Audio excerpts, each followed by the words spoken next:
I believe one of the things that distract us from living a quality life of purpose, fulfilling our divine mission here on earth, is forgiveness. As we move through our earthly journey, and I've talked about it before, many people project their pain on us, project, things that they've picked up along the way, those residual emotions and feelings that are still circulating within them. And there's no doubt about it that I believe forgiveness is the path to freedom, to becoming more of who we are, to remembering who we are. So when you ask what is forgiveness, forgiveness to me is a natural ability that when I think about forgiveness, I think about the Bible and what it says that God made us in his image. There are several verses that say that God, our creator, whoever you may call him, but God is love. If you look at 1 John 4, 7 through 12, and it talks about God being love and love is from God. And that in Genesis, it tells us that God made us in his image, that what he made was good. And you say, well, how can things be good? And we see everything that's going on in this world. And I believe it's a result of people losing their way, people forgetting who they are.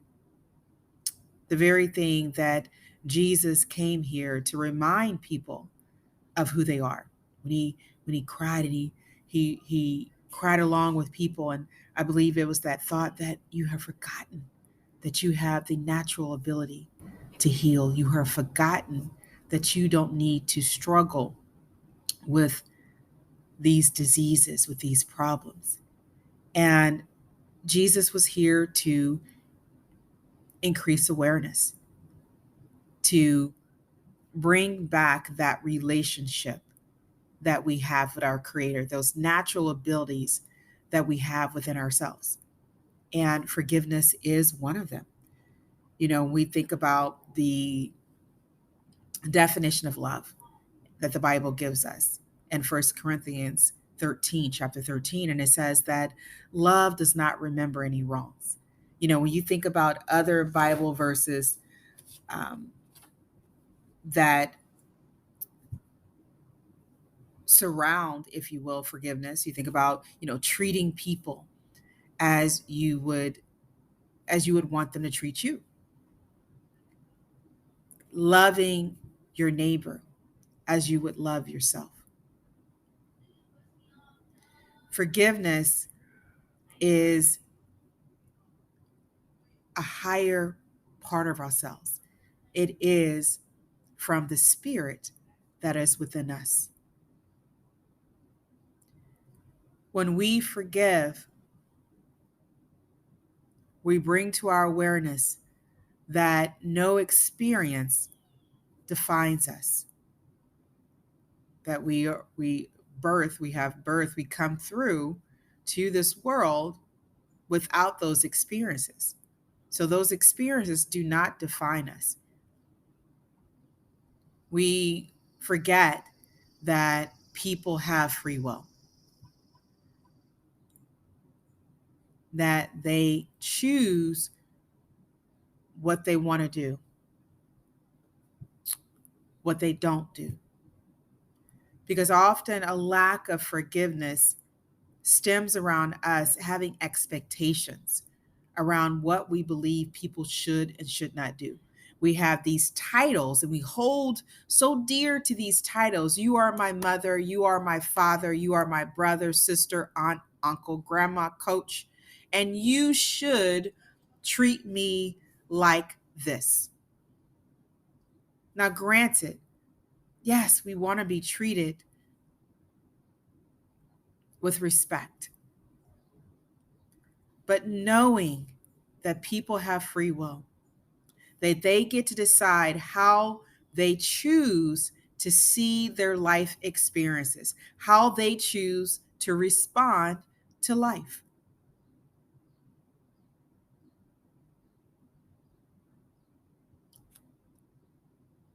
And yes, they do reap the consequences of their behaviors. But it isn't that we look for vengeance, because we are told several times in the Bible, vengeance is not ours. We don't look to say, you did this because you did this, and I'm going to do this to you. Because when we don't forgive others and we hold on to the experience, we're reminding ourselves over and over again about what someone did or didn't do. We're giving our power of thought, and often if we continue, of money, because we're needing to, many of us go and talk to professionals, and we spend all this money trying to make sense out of what someone else did. We're trying to get into their brain instead of being in our present, in our body, in our minds, and saying, you know what? You made a choice to project your feelings, emotions on me, but I will choose not to do that to you nor myself, because I am worthy, because I do not define myself based on what you did, because I am greater than emotions and feelings, and I have the ability, the spirit within me, to practice self control, to be self control. So we have these expectations that because you hold this title, you should treat me a certain way. And we are not responsible for what people do.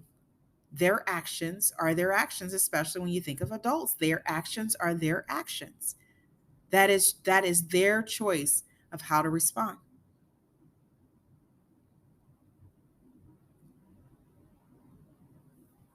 So we have these expectations. We think too that people, what are people going to say about me? If I forgive them, is it saying that I agree to what they did? If I forgive them, will they call me this, this, and this? If I forgive them, will other people be angry at me because I didn't hold them accountable, because I didn't just hold this grudge? We have so many chronic health conditions.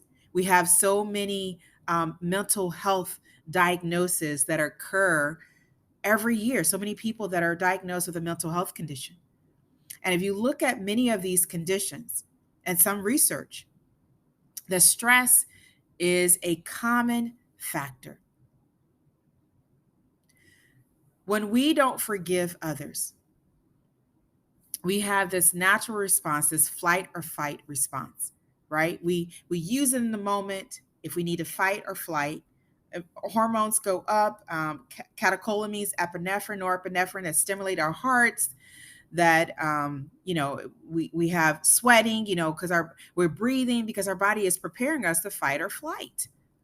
And that is a momentary response for us to prepare us, to get us ready. But when we hold on to what people have done to us or didn't do, we hold on to those thoughts. When we hold on to anger and bitterness and jealousy, when we hold those grudges, we are constantly producing those stress hormones, because our body is like in the past.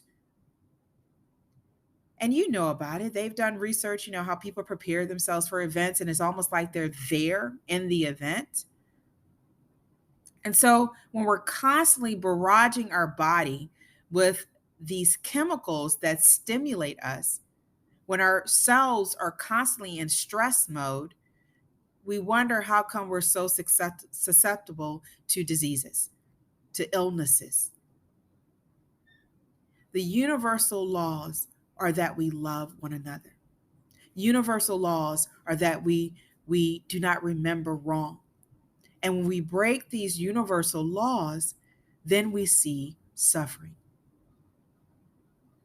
Yes, it is true that forgiveness is for us. It also, too, shows them, I believe, that this is the way you are to respond when someone projects their pain on you, whether it's through action or inaction. Forgiveness is a higher realm of being and thinking. Throughout this earthly journey, we are to unite or to evolve to the highest version of ourselves. We are to align with this spirit of infinite power and wisdom and love and grace and mercy, the spiritual fruits of joy and kindness. We are to align with the spirit, and we have these events that happen throughout our lives. We see them in movies, they happen in real life where we are the protagonist, and we have this idea, this mission, something that we want to do or want to be a part of. And then we have these antagonists, quote unquote, that come into our lives. And I believe they are our tests to help keep us convicted to our purpose, committed to our purpose. See, it's all about how you think of things. Do you see a person that is out to get you? Or do you see a vision, a goal that you are here to do, a mission that you have?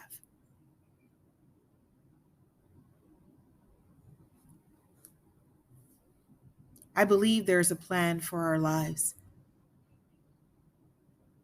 and that anything that happens in our lives can be used for good. You know, having gone through what I have, I can talk about it. I not only, I've read the Bible, but I have that practical knowledge of what it feels like to experience betrayal and confusion and darkness, what it feels like to have shame, anger, guilt, thoughts of vengeance, and how horrible that can make you feel, less than who you are, until you see that what you do is not a reflection of me, but is a reflection of your state and of being. Now, that doesn't take back what has happened, but it can give you that perspective of moving forward in your life. I know that in my proposed manuscript, Compass, I dedicate a whole chapter I talked about gratitude, forgiveness. Forgiveness is like the prerequisite to gratitude, because the more you forgive, the more you see that it is them instead of you, and you become, there's no reason for forgiveness. Forgiveness kind of moves out of the way, because you see their state, you see life as it is, you see that you're on a divine mission, you see that what people do and don't do not define you, you see that you are more than human, that you are beyond that. You see that whatever you have gone through will be used for your greater good. So you start to let go a lot of those negative connotations, mistakes, failure, because every student of life sees that I am on a journey, that I am on a mission, that I will have this curriculum, and there are things that I'm going to need to learn, that every experience builds on the next one as I evolve, as I come closer and closer to my higher self. That forgiveness is something that you become, because you no longer need to do, if that makes sense. You become it, but you no longer need to do it, right? And so forgiveness is that prerequisite to eternal peace. It cleanses, I believe, the communication channel between our higher spirit and ourselves. It allows us to see the experiences for what they are. It allows us to see the hearts of men and women. It allows us to look beyond the situation, beyond the person. It allows us to see the spiritual component of our lives. It is a necessary skill to be able to see things as they are. Vengeance, shame, guilt, anger is all to me an inadequate use of our energy, of our time, and our money. It keeps us in the past instead of moving forward to with the future. We may feel like we're moving, but it's like you're moving with this heavy bag or heavy thing that's just like pulling your leg back as you try to move forward. And you feel like the weight just gets heavy and heavy and heavy and heavier.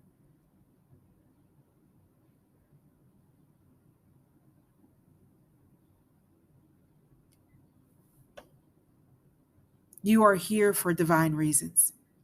You have a divine purpose. You're here to evolve to the highest version of yourselves.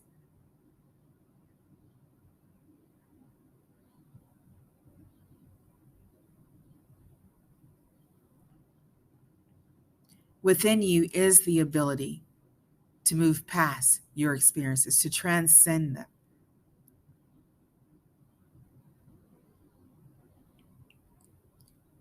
And I think the first step in that is believing and understanding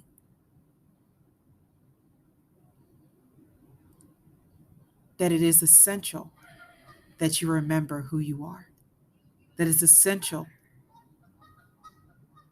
that you let go of the extra baggage. It is essential for you to see your life with divine meaning and purpose.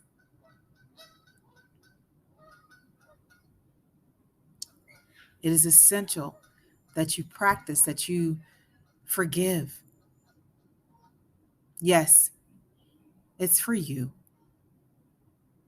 Yes, it's for the world to see, to remember who they are.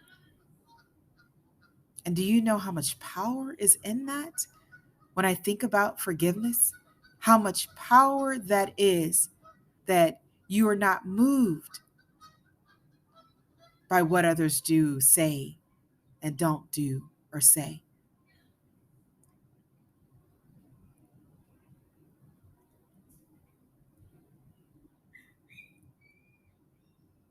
So, who do you need to forgive? Who do you need to forgive?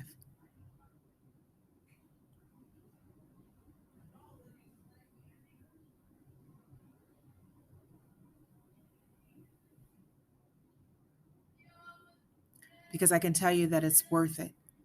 It's worth not being hassled by what someone, their actions or inactions. It's worth not having nightmares or daymares. It's worth not thinking about or giving your energy and your time and your power over to circumstances that you cannot change. And I know it sounds easy to say because I have not gone through what you've gone through. But I do know, I do believe that we are more than the experiences that we have on earth. I do believe that we are more powerful than we can ever imagine. That we need to let go of the fear. We need to let go of the opinions, the expectations, the labels, and remember who we are. This is Tamika Chambers with Create a Generational Love Cycle. Remember, when we create generational love cycles, we examine those thoughts that have led the cycle of pain, the generational cycle of pain. We let go of fear. We let go of hate. We replace it with love. We replace it with grace and mercy. We teach our children by example and through word. We help them to remember who they are. They are divine spirits in an earthly dress, but here to evolve to the highest version of themselves. The more you remember you are here for reasons, you are here for a purpose, the less likely you will let others distract you from what you are here to do. As always, make this lifetime great because you still can.